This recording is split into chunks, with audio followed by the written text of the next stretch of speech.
Ось, написали заяву. Добре, коротко розкажіть, що сталося.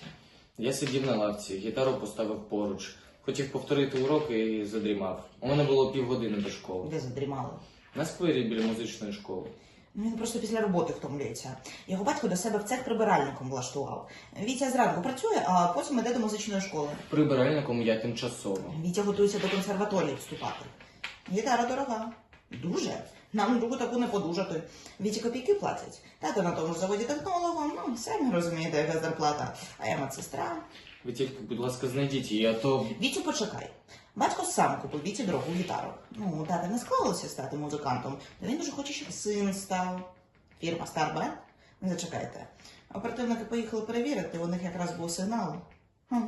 Анонімка. На ту саму тему. Цікаво. Музичний інструмент. Фірма Старбенд. Орієнтовна вартість 15 тисяч гривень. Брали взагалі за 20. Знайшлась? Ну, схоже, є шанс. Треба впізнати.